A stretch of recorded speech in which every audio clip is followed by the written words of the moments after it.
Já está disponível o livro As Doutrinas do Inferno e Suas Manipulações Dentro das Igrejas. Adquira hoje mesmo.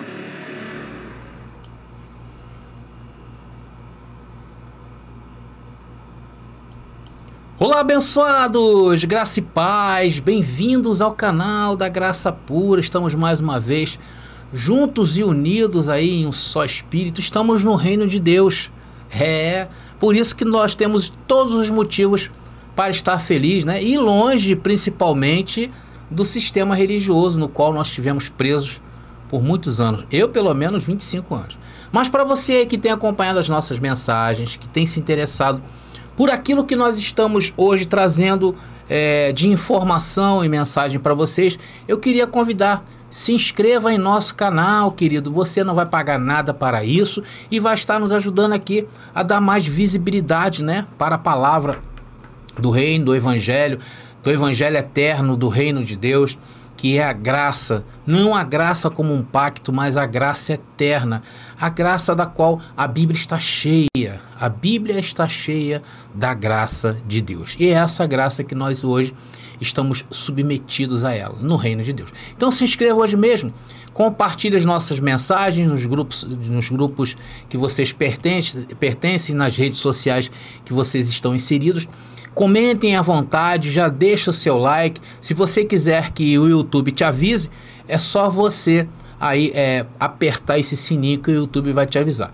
Está ali o nosso livro, olha, A Doutrina do Inferno. Deixa eu colocar aqui para vocês, eu tenho aqui para você, deixa eu ver, tá aqui o nosso livro, A Doutrina do Inferno, Suas Manipulações e Mentiras Dentro do Sistema Religioso. Abençoado, esse livro aí tem mudado a vida de muita gente, né?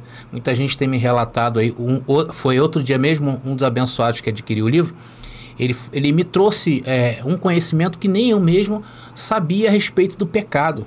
Interessante, né? Então ele usou a dinâmica que nós usamos neste livro para identificar a palavra inferno, e ele usou também para a palavra pecado.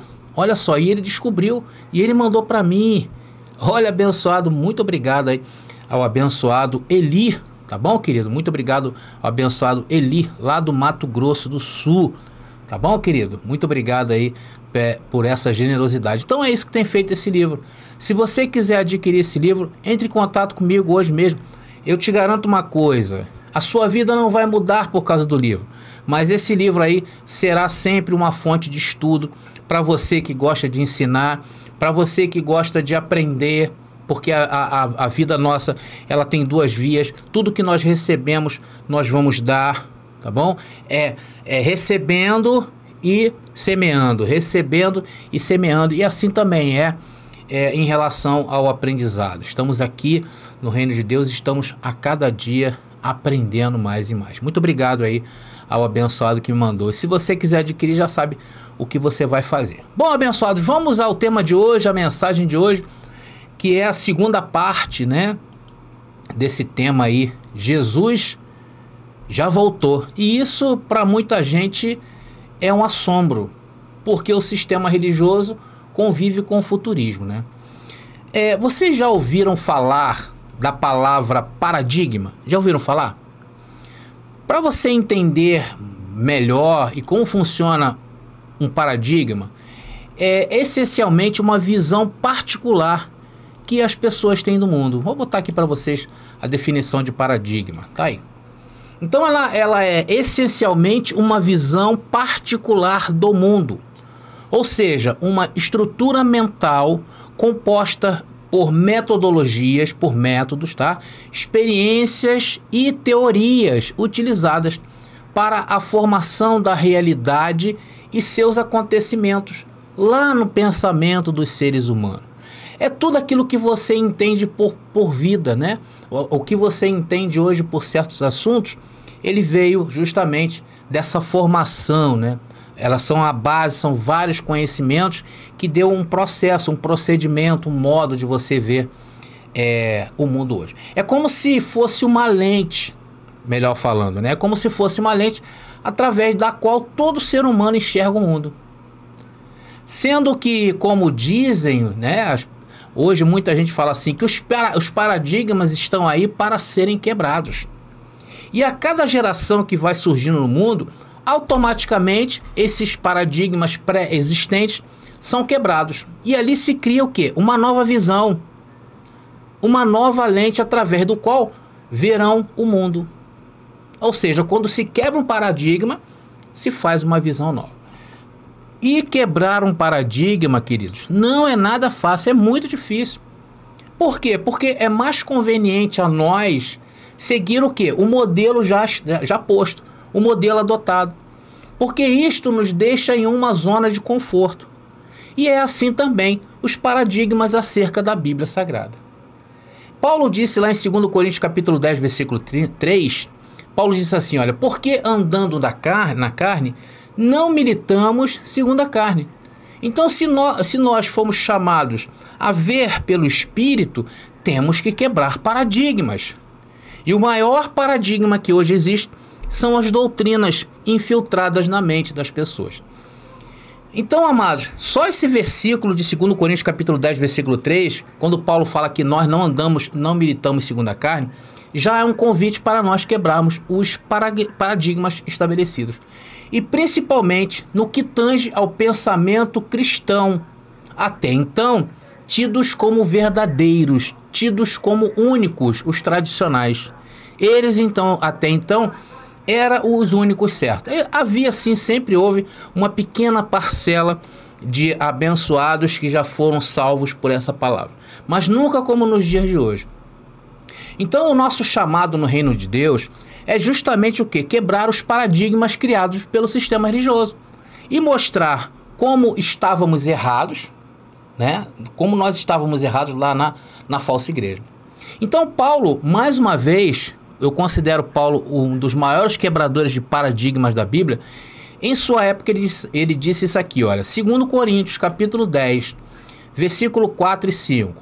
2 Coríntios, segunda carta que ele escreveu aos Coríntios capítulo 10, versículo 4 e 5 diz: porque as armas da nossa milícia não são carnais, mas sim poderosas em Deus, para a destruição das fortalezas, que são os paradigmas, destruindo os conselhos, ou seja, as doutrinas, e toda a altivez, que é justamente o processo, é o pensamento, é o processo em ação, o pensamento, né? Destruindo os conselhos e toda a altivez que se levanta contra o conhecimento de Deus. E o conhecimento de Deus requer de nós quebrarmos paradigmas, levando cativo, mas como faremos isto, André? Levando cativo todo entendimento à obediência de Cristo. É por isso que eu tenho falado que estamos no reino de Deus, mas a nossa mente ela foi ativada como a mente de Cristo, o Cristo espiritual, não o Cristo carnal, não Jesus de Nazaré. É por isso que Paulo lá já falava, né? Sempre que nós temos que olhar, sempre o ressuscitado. Por que o ressuscitado? Ele vive e reina dentro de nós, se movendo. O Jesus histórico acabou. Hoje é o Cristo andante, ou seja, Cristo se multiplicou dentro de cada um dos seus filhos e os convida para o quê? Quebrar paradigmas. Para quê? Para mostrar ao homem que o reino de Deus está aqui, o reino de Deus está presente. Então, o conhecimento de Deus não é uma doutrina, tá bom? E nem muito menos o conhecimento ele está paralisado. Não está. Porque o nosso Deus é um quebrador de paradigmas humanos. Quando o homem diz assim, não dá, vem Deus e quebra o paradigma e diz, dá. Então é assim o nosso Deus. Então, ao olharmos dentro da própria história de Deus, na Bíblia Sagrada, vamos o quê? Nos deparar com homens e mulheres sendo motivados por Deus a quebrarem seus paradigmas humanos para entrarem no mundo espiritual. Isso quer seja na lei, quer seja no pacto da graça e muito mais nos dias de hoje. Desde Noé até Jesus, todos foram grandes quebradores de paradigmas. Jesus foi um exemplo. Ele quebrou, ele anulou o maior paradigma de todos os paradigmas, que foi a lei de Moisés. Em si, encerrou a lei de Moisés. Jesus foi o maior quebrador de paradigmas que nós já ouvimos falar. Então, as pessoas que hoje estão lá no sistema religioso, elas estão em quê? Em estado de letargia, acomodadas nos paradigmas contados pela velha igreja, não é verdade? E por conta disto, não conseguem entender a mentira que os cercam, por causa do paradigma. Então, hoje a nossa pregação, ela é direcionada aos que quebraram os paradigmas do sistema religioso em suas vidas e desfrutam o quê? De uma vida com Deus, uma vida de plenitude e de entendimento. E essa mensagem de hoje é uma daquelas que o convite é: quebre esse paradigma, porque a vinda de Jesus se tornou um grande paradigma para as pessoas. Por causa de quê? Por causa do futurismo que envolve a sua vinda por causa do sistema religioso. Então, ao lermos, ao nós se depararmos com a leitura bíblica, naquilo que cercava a vinda de Jesus, nós vemos Jesus falar de guerras, rumores de guerras, tragédias, terror, doenças, falta de amor, assassinato em massa e muito mais. Por isso, quando acontece um fato que chama mais a atenção do que outros, correm quem? Os profetas do paradigma do loop eterno, que é o pessoal do sistema religioso, e diz assim: olha, isso que vocês estão vendo é porque Jesus está vindo. E aí se encaixa com o nosso paradigma. Com o nosso não, né? Porque nós já abandonamos isso.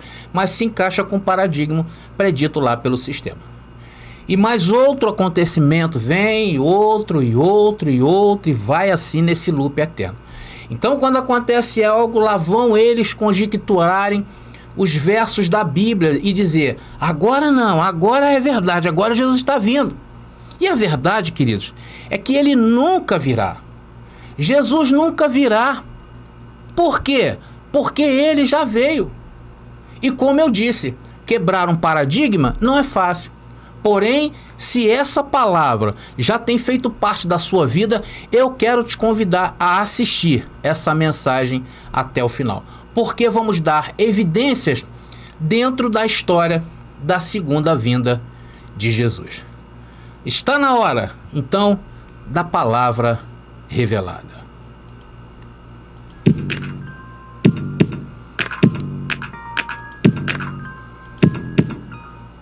Então estamos nesta mensagem que está na segunda parte, onde estamos procurando evidências na história, evidências da segunda vinda de Jesus. E ele disse quando seria. Jesus disse quando seria. E disse mais ainda, que seria para aqueles dias. Veja, Mateus capítulo 16, não canso de ler esse versículo, abençoado. Mateus capítulo 16, versículo 27 ao versículo 28, que diz: porque o Filho do Homem virá na glória de seu Pai, com seus anjos, e então retribuirá a cada um segundo as suas obras. Em verdade vos digo que há alguns estão aqui que não provarão a morte, até que vejam ouvir o Filho do Homem vindo em seu reino. Então Jesus estava se dirigindo àquelas pessoas. Jesus estava como sempre fazia, estava falando sobre o reino, a vinda do reino de Deus. E um dos seus discursos, Jesus fala que a vinda do Filho do Homem seria na glória de seu Pai com seus anjos. Então dá uma conotação espiritual. Então temos duas formas de se ver a vinda de Jesus. A primeira é a forma visível, na qual nós estamos abordando agora, e a segunda que nós vamos abordar mais tarde, que vai ser na visão espiritual. E ali diz que em verdade vos digo que há alguns estão aqui que não provarão a morte até que vejam vir o Filho do Homem vindo em seu reino. Então Jesus, se Jesus vai vir ainda, esse texto aí é mentiroso, não é verdade? Se Jesus vai vir, é mentiroso. Ou então algum mentiroso colocou aí. Ou então a cristandade tem Jesus como mentiroso. Sim ou não? Então o sistema religioso, eles interpretam essa passagem. Deixa eu voltar aqui. Eles interpretam essa passagem e linka com a passagem da transfiguração. Sabia disso? Os teólogos, eles falam: não, Jesus estava se referindo à transfiguração. Só que não, isso não é possível. Por quê? Porque quando Jesus falou da transfiguração, havia passado apenas 6 dias depois de Mateus, aí que acabamos de ler, Mateus capítulo 16, versículo 27 e 28. O sistema também aponta que esse texto que nós acabamos de ler, esse texto de Mateus, aconteceu lá no Pentecostes. O que também não é possível. Por quê? Porque aconteceu alguns meses depois e apenas Judas tinha morrido ali. Então será que ele vir na glória de seu Pai com seus anjos e retribuirá, conforme diz lá o texto, cada um segundo as suas obras, foi na transfiguração? Ou foi no Pentecostes? Esse versículo aqui, vou colocar de novo. Será que isso aqui nós podemos cravar e dizer que foi no Pentecostes, que foi ali na transfiguração? Claro que não. Claro que não foi. Então, depois passado dos eventos catastróficos que nós tivemos no ano 70, depois de Cristo, os pais da igreja não aceitaram esses fatos que eu vou narrar para vocês, alguns deles, como sendo a vinda de Jesus. Alguns ali depois do ano 70, eles não aceitaram que aquilo ali fosse a vinda de Jesus. Então, o que eles fizeram? Resolveram futurizar as doutrinas. Amados, é só você procurar aí na história, é só vocês procurarem, tá? Sobre um tal de Hermas, tá? Pastor de Hermas, Flávio Justino, tá? Ele foi um mártir. Clemente também foi outro pastor ou padre, tá? E tantos outros que a serviço da igreja humana, da ideologia humana, futurizaram a vinda de Jesus. Foram eles que depois desses acontecimentos começaram a futurizar a vinda de Jesus. Então, amados, eu não vou aqui entrar nos detalhes, tá bom? Porque não é o intuito desse estudo, tá? Mas foram homens que você procura no Google aí, você vai encontrar a história deles, tá? Eu vou até estar deixando aí no link das descrições para que vocês conheçam um pouco da história desses homens, tá bom? Então, para entendermos a vinda de Jesus, temos o quê? Que olhar para o espiritual.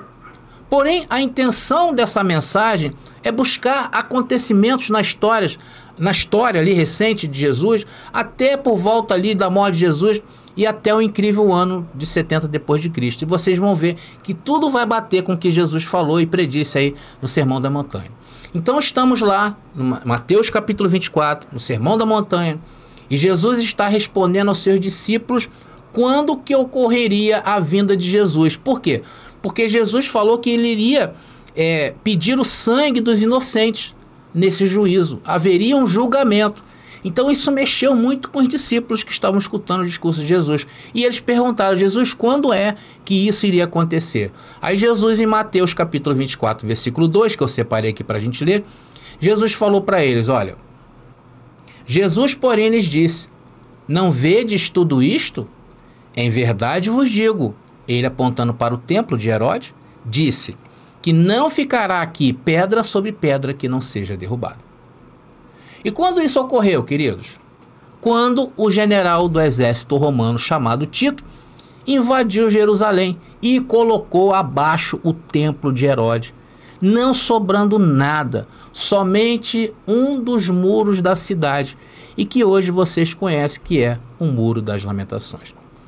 Então, a partir deste momento, quando Jesus falou isso, os discípulos ficaram assustados, né? Porque Jesus começava a anunciar um fim. Então, eles, querendo livrar as suas peles, começaram a indagar sobre o que mais aconteceria naqueles tempos. Então, agora, amados, eu sugiro que você volte lá na primeira parte, se você não viu, volte na primeira parte desse estudo, onde eu já descrevi alguns acontecimentos. Vai lá, veja e depois volta aqui para você ver essa segunda parte. Isso para te facilitar o teu entendimento, tá? Eu vou deixar aqui nos cards em cima, tá? Nas descrições deste vídeo também. E no primeiro comentário que vocês veem desse vídeo vai estar fixado o link da primeira parte, tá bom? Então vamos agora na segunda parte, entrar de vez na segunda parte. A partir do verso 8 de Mateus capítulo 24 em diante, vamos procurar mais acontecimentos. E vamos ver o que diz Mateus capítulo 24, versículo 8, que diz: mas todas estas coisas são o princípio de dores. Então Jesus diz que estes dias seriam como dores de parto. Inclusive a palavra para dores aí usada nesse texto é Odim, que quer dizer a agonia de uma mulher quando está prestes a gerar o filho. A bem da verdade, né? Há uma metamorfose muito grande no corpo de uma mulher em 40 semanas de gestação. Uma criança, geralmente, ela se desenvolve o quê? Em 40 semanas. E atenção no que eu vou te dizer agora, abençoado. Ali, aquele povo, Jesus falou, teve uma hora que Jesus falou assim, que nem ele sabia nem o dia nem a hora. Então, a gente também, de certa forma, ao olharmos uma gravidez, a gente sabe que vai durar 40 semanas. Porém, a gente não sabe o dia e nem a hora quando aquela mulher dará à luz de bebê. Porém, nós cravamos o quê? Que é 40 semanas. E não pode ser abreviado demais e nem passar o tempo do parto. Porque se for o caso, tem que fazer uma cesárea. E se for antes, tem que correr para o hospital. Mas não sabe qual é a hora, o momento exato da hora do nascimento. Somente Deus sabe o exato momento do nascimento de uma criança. Depois vocês vão entender porque eu estou dizendo isso, tá bom? Mas guardem isso aí que eu estou falando para vocês. Então Jesus está anunciando o quê? Um terrível juízo que estava por vir. Ele disse que seria com a queda do templo. E depois diz que ninguém sabia o dia nem a hora. É como se fosse o tempo de um parto, conforme eu falei para vocês aí. Mas exatamente o momento só o Pai sabia. Até porque Jesus, enquanto estava em carne, a manifestação de Jesus de Nazaré como homem, o Deus encarnado, ao entrar em um corpo carnal, ele se submete ao tempo. Ou seja, ele começa a aprender e a se lembrar de todas as coisas. Tanto que Jesus demorou 30 anos de sua vida para assumir o seu ministério. O ministério de Jesus durou apenas 3 anos, dos 30 aos 33 anos, tá? É igual a nós, tá, abençoado? A gente também não lembra de nada, a gente não lembra de nada. E a gente não vai lembrar. O que a gente lembra são aquilo que nós escutamos espiritualmente. Por isso que as palavras deste canal atraem você. Porque aqui nós lhe falamos aquilo que você já sabe. E eu tenho dito que é como se fosse um código, né? Eu falo o código, você tem uma senha, você tem a contrassenha dentro de você e você diz, é verdade. E aí acontece aí o aclarar dos seus olhos. Então, de fato, Jesus de Nazaré não sabia o dia e nem a hora de sua vinda, mas deixou informações importantes. E vamos ver uma delas. Mateus capítulo agora 24, versículo 9. Vamos acompanhando aí, abençoado. E diz ali, olha. Então vos hão de entregar para serdes atormentados, e matar-vos-ão, e sereis odiados de todas as nações por causa do meu nome. Então, nestes dias, após a morte e ressurreição de Cristo, houve bastante problemas, tá? Até o ano 70, o ano 66, que foi o ano que culminou a Grande Guerra. Então, da ressurreição de Cristo, após a ressurreição de Cristo, até o ano de 66 depois de Cristo, houve muitos problemas no que tange da política romana, que Roma exercia o poder sobre a Judéia, em relação aos judeus. Houve nessa época, eu quero agora voltar aqui com a minha imagem, houve nessa época um aumento excessivo de impostos sobre Israel, levando fome à Judéia. Então, de todos os povos que estavam submetidos a Roma, Israel era o que pagava as mais altas taxas tributárias. Houve também muitas divergências sociais, principalmente no que tange ao surgimento de uma variante do judaísmo naquela época, que foram os nazarenos. Isso incomodou muito os judeus na época, tá? E os nazarenos era o grupo como eram conhecidos os primeiros cristãos. Eles eram conhecidos como nazarenos daquela época. Mais tarde é que esse grupo recebeu o nome de cristão, mas até então era considerado uma seita dentro de Israel, os nazarenos. Então, por causa desse incômodo social, essa ebulição social, por causa do nome de Cristo, todo Israel sofreu por conta disto. E se cumprindo o que Jesus falou. Então, por causa disto, eles começaram a limitar o culto dos judeus. Justamente por causa dessas situações. E aí limitar o culto dos judeus é como você mexer em casa de vespeiro. Por isso que as relações entre eles começaram o quê? A ficar mais acaloradas. Então, Agora era comum ver grupos de judeus, que até então estavam em paz, reclamando ativamente por causa das sanções impostas dos romanos. Então, amados, vocês vejam como é que era a situação. Isso por causa do nome de Jesus. Jesus mesmo falou que ele veio trazer a espada. Jesus não veio trazer a paz naqueles dias. Então, estes incidentes tornaram-se mais intensos quando o governo, no governo do imperador Calígula, já ouviu falar do Calígula? Em 41 depois de Cristo. E esse episódio foi marcante para que em 66, 25 anos depois, culminasse a grande guerra romano-judaico. Vamos ver, agora vamos avançando agora, versículo 10, estamos procurando evidências no tempo, ali por volta antes do ano 70, de tudo isso que Jesus predisse, está na história, tá bom, queridos? E tá lá. Nesse tempo muitos serão escandalizados, e trair-se-ão uns aos outros, e uns aos outros se odiarão. Olha só. Então na história, a história diz, quando Roma conquistou a Judéia, Jerusalém, os israelitas, né, as suas bases, estavam bem sedimentadas, né? A sociedade judaica, a sociedade israelita era uma sociedade bastante desenvolvida quando Roma resolveu encampar, vamos dizer assim, né? Então, o que acontecia? O Império Romano, quando ele conquistava tudo que ele conquistou, ele não conquistava na espada. Havia sim o exército romano que era muito poderoso, mas era feita uma negociação antes. Então, quando eles viam que o exército romano era muito maior do que, de repente, alguma tribo, alguma nação ali, eles se entregavam. Então, a invasão romana foi feito um acordo. Não houve guerra em Israel para o domínio romano.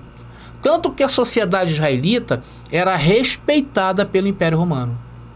Sendo que após a morte de Jesus de Nazaré, que quebrou vários paradigmas, tudo começou a mudar. Veja o detalhe do verso 11 de Mateus capítulo 24, que Jesus diz, olha, Mateus capítulo 24, versículo 11, que diz, e surgirão muitos falsos profetas e enganarão a muitos. Amados, era muito comum naqueles dias, né, surgirem muitos grupos que se opunham a este acordo que os sacerdotes, que na época, por quê? Porque Israel era uma sociedade sacerdotal, né? Não existia rei nem governante, quem mandava ali era os religiosos. Então, houve muita dissidência em Israel quando eles se entregaram a Roma. Então, muitos grupos naquela época de Jesus, mesmo depois da morte de Jesus, se opunham a esse regime.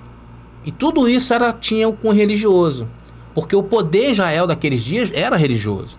O poder era a religião judaica. Então estes grupos, eles insurgiam contra Roma. E esses grupos começaram a tomar uma notoriedade na sociedade. Uma forma muito grande. Porque vários cristos apareciam naquela época. Vários. Porém, nenhum foi igual ao grupo dos nazarenos, que cada dia mais crescia em todas as províncias romanas. E Jesus, sabendo que poderia haver desvios do povo, a sua missão, o que ele faz? Ele diz, olha, se liga, porque haverá muitos falsos cristos. E como de fato houve naqueles dias ali. Versículo 12, estão entendendo? Vamos pegando aí, abençoado. Não me deixa sozinho aqui não, tá? Tá aí, versículo 12. Tem mais coisa aí pra gente. Que diz o seguinte, e por se multiplicar a iniquidade, o amor de muitos se esfriará. Então, devido aos desvios de finalidade do grupo dos falsos cristos, Jesus diz que por se aumentar justamente essa carga de oposição, a iniquidade iria tomar conta do coração das pessoas. E nisso, a consequência disso foi o amor se esfriar. Então Jesus já alertava isso em seu discurso ali, sobre o fim dos tempos. Ou seja, a intenção de Jesus era alertar dos falsos profetas com objetivos falsos e não de anunciar o fim e o acerto de contas com Israel, como fez Jesus. Está entendendo? Porque Jesus foi o Cristo, Jesus foi o Messias de Israel. Versículo 13. Vamos prosseguindo. Versículo 13. Mateus 24, 13. Está aqui, olha. Está aí. E diz, mas aquele que perseverar até o fim, esse será salvo. Ou seja, aquele que não desviasse do caminho das suas palavras, das palavras de Jesus, seriam salvos. E a salvação daqueles dias era o quê? Era o pleno entendimento da chegada do fim da lei. Do fim que agonizava o povo de Deus. Então aquele que perseverasse nas palavras de Jesus de Nazaré, esse conseguiria encontrar a salvação. E uma das maiores evidências da vinda de Cristo, preconizada pela igreja, ou melhor, esse sistema futurista, eles pregam, é que esse evangelho teria que ser pregado em todo mundo, como Jesus falou em Mateus capítulo 24, versículo 14. Vamos ver. Mateus capítulo 24, versículo 14 diz: e este evangelho será pregado em todo mundo, em testemunho a todas as nações, então virá o fim. Bom, amados, nesse versículo aí, de qual evangelho Jesus está falando? Do evangelho que ele determinou aos seus discípulos. E que ele deixou bem claro que não seria para todo mundo. Seria para um determinado seleto de pessoas, que foram os judeus da dispersão. Vamos ver Mateus capítulo 10, versículo 5, confirmando isso que eu estou falando. E diz ali, olha, Jesus enviou estes 12.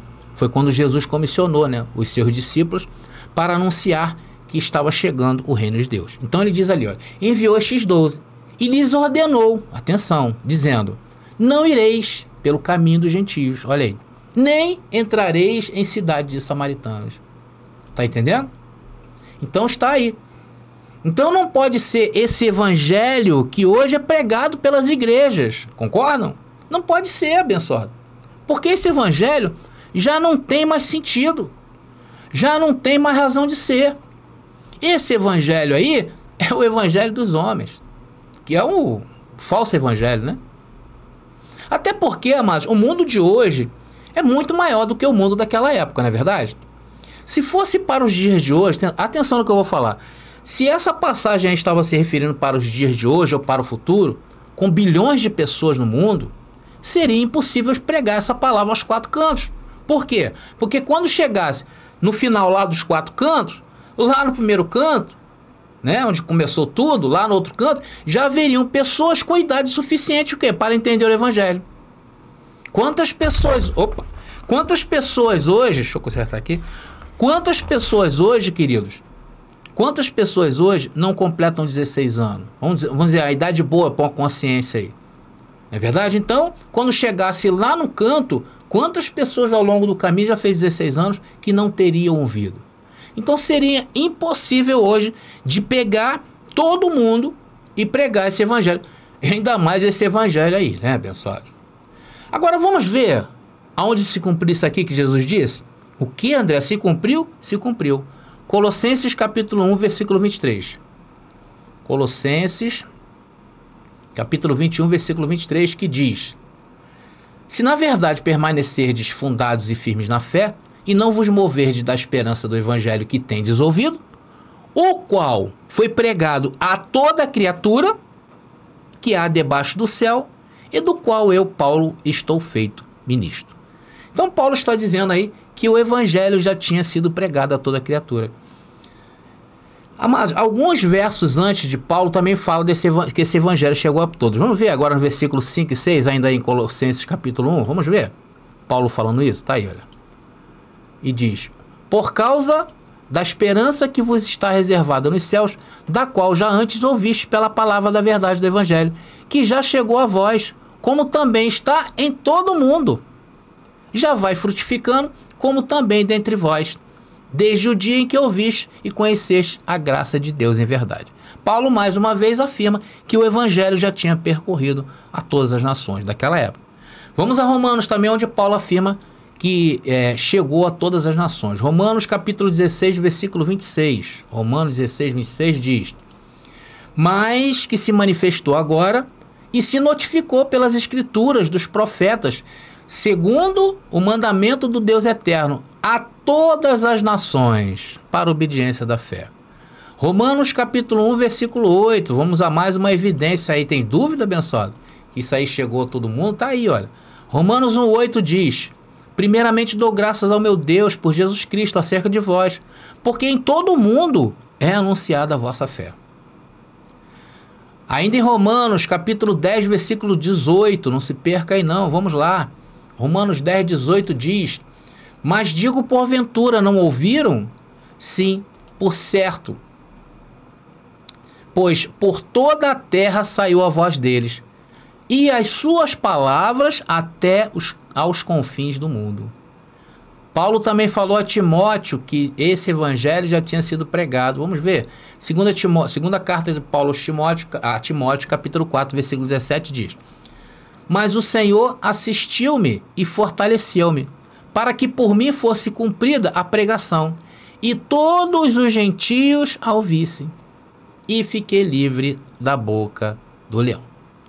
Então, amados, aí está o cumprimento do que Jesus disse, que o evangelho, de uma maneira geral e ampla, seria pregado até os confins da terra.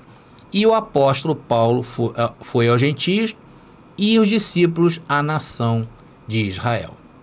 Tá claro aí, abençoados? Vamos botar de novo o versículo aqui que diz, tá ali, olha, Mateus capítulo 24, versículo 14. E este evangelho do reino será pregado em todo o mundo, em testemunho a todas as nações. Então virá o fim. Então, mais uma vez, Jesus acerta, não é verdade? Agora vamos ver o próximo versículo de Mateus, dessa parte. Versículo 15 agora. Mateus capítulo 24, versículo 15, que diz: quando, pois, virdes que a abominação da desolação de que falou o profeta Daniel, Jesus faz referência a Daniel, está no lugar santo, quem lê entenda. Vamos ver o que o profeta Daniel diz aí? Pois foi essa referência que Jesus usou. Vamos lá. Entre os quais, eu separei uma aqui, que é Daniel capítulo 12, versículo 1. Daniel 12, 1 diz: haverá o quê? Um tempo de angústia, como nunca houve, desde que houve nação, mesmo com esse tempo. Então, amados, o que Daniel estava predizendo aí, profeta Daniel, era isso que acontecia naqueles dias. Juntaram no mesmo barco samaritanos, israelitas, romanos, judeus. Agora entrando os os nazarenos, todos em grandes contendas, querendo, e os judeus, os mais influentes dessa época, estamos tratando ali de Jerusalém, querendo judaizar o mundo naqueles dias. Então, amados, deixa eu voltar aqui. Então, amados, a guerra que se aproximava tinha um forte cunho religioso, financeiro, político. Vários combates de menores proporções eram vistos no Império Romano naqueles dias. Houve combates entre gregos e judeus, judeus e helenistas, e todos esses combates, pequenos combates, rumores de combate, deflagraram a grande guerra de Roma contra os judeus. Nestes dias, o povo de Israel esperava o seu Mashiach, o seu Machia, né? O seu Machia, que quer dizer Messias, que quer dizer o ungido de Deus, aquele que vinha da descendência de Davi, um rei, com o objetivo de começar a redenção e o final no fim dos tempos. E ao longo do reinado do Messias, segundo as profecias, ocorreria o quê? A ressurreição dos mortos e posteriormente o dia do juízo final, onde todos seriam julgados. E isso de fato ocorreu. E as afrontas aos judeus se tornaram constantes naqueles dias. O imperador Calígula Gaius mandou colocar a sua estátua dentro do templo dos judeus, lá dentro do templo de Herodes. E isso, para os judeus, foi considerado uma afronta muito grande. Então, o Calígula, havia ordenado que aquele que fizesse oposição a essa ordem seria morto pelo exército romano.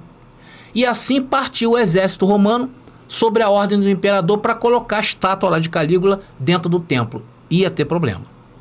Então, quando esse é um dos fatos que aconteceu naqueles dias. Então, quando essa notícia chegou em Jerusalém, na Judéia, os judeus o quê? Não, isso não vai acontecer. Então, eles se prepararam para a guerra. Os judeus se prepararam para a guerra. Aqui não vai fazer isso, não. Então, eles não iam deixar de maneira nenhuma colocar estátuas dentro do templo, onde eles cultuavam ao Deus de Israel. Então, os familiares dos judeus, as mulheres, crianças, os velhos, eles ficariam também para a luta final. Todo mundo foi ali para a luta, para impedir essa blasfêmia contra o templo de Deus. O general encarregado dessa ordem foi Petrônio. Foi, na época, chefe do exército romano. Só que ele não chegou em Jerusalém executando a ordem que recebeu do imperador. Ele primeiro foi ter com os judeus para ver se conseguiu de uma maneira democrática, que os judeus não ficassem na frente do exército romano. Então, os judeus estavam postos, eles iriam lutar até a morte, mas não iam ceder. Então, isso que o general Petrônio fez, chegou aos ouvidos do imperador Calígula. E Calígula ficou furioso com esse imperador. Então, ele enviou uma carta, olha só, para matarem o seu general, o Petrônio, porque ele não executou a ordem do imperador. Então, sendo que o encarregado dessa mensagem, olha só que incrível isso que aconteceu. Ele ficou preso por 3 meses no mar. Foi uma grande tempestade que houve naqueles dias, que esse homem que estava com essa notícia, essa mensagem, que é para matar o general e assim executar o que tinha que ser feito, ele ficou preso 3 meses. Então, nesse meio tempo, chegou uma outra notícia, mais atualizada, nas mãos de Petrônio, dizendo que o imperador Calígula havia morrido. Então, quando quando o general recebeu aquela notícia que foi a primeira, já não valia mais, porque o imperador Calígula havia morrido. Tá entendendo? Então, assim foi invalidado a primeira ordem, que era de matá-lo. Então, amados, a verdade é que naqueles dias haviam muitos rumores de guerras, tá? Muitos mesmo. Houve uma eclosão, uma explosão social. E tudo isso culminou ali no ano 66, quando de fato aconteceu a Grande Guerra. Vamos ler agora Mateus capítulo 24, do versículo 16 ao 22, para a gente encerrar essa mensagem, tá bom? Onde nós estamos procurando evidências da volta de Jesus. E aí estamos na fase ali dos rumores de guerra. E diz: então os que estiverem na Judéia fujam para os montes, e quem estiver sob o telhado não desça. Olha aí, ele está apontando para a guerra. A tirar alguma coisa de sua casa, e quem estiver no campo não volte atrás a buscar as suas vestes. Mas ai das grávidas e das que amamentam naqueles dias.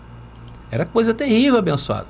Prosseguindo: e orai para que a vossa fuga não aconteça no inverno nem no sábado, porque além de ser frio, o sábado, né, ali é uma região muito fria, à noite é um calor intenso, e à noite, imagina no inverno, né, as pessoas iriam congelar no deserto ali. E nem no sábado, porque no sábado era o dia santo. Então, todo o contexto era um contexto para aquele povo. Nós não temos nada a ver com isso. Então vamos lá. Porque haverá grande aflição, como nunca houve desde o princípio do mundo até agora. Nem tampouco há de haver. E se aqueles dias não fossem abreviados, nenhuma carne se salvaria. Mas por causa dos escolhidos, serão abreviados aqueles dias. Amados, só um ponto a salientar, tá? Mais uma vez eu quero lembrar vocês. A guerra mesmo aconteceu, foi em 66 depois de Cristo, tá? Então, durante 4 anos, Jerusalém foi sitiada. Chegaram a um ponto que não dava mais. Então entrou a espada. Então, durante 4 anos, Jerusalém foi sitiada pelo general Tito. E houve muito derramamento de sangue nesse período. Então, amados, nós vimos que a história ela está contextualizada com o que Jesus falou em Mateus 24. E não querer atribuir aquilo que estava acontecendo ali aos dias de hoje, ou futurizar a vinda de Jesus. Tudo aquilo ali preconizava a vinda de Jesus. Então, amados, estamos encerrando essa segunda parte, onde estamos mostrando justamente essas evidências da vinda de Cristo, que se cumpriu ali no ano 70, conhecida como a parousia de Jesus, a vinda de Jesus. E isso culminou com a derrubada do templo e a guerra entre Roma e Israel naqueles dias.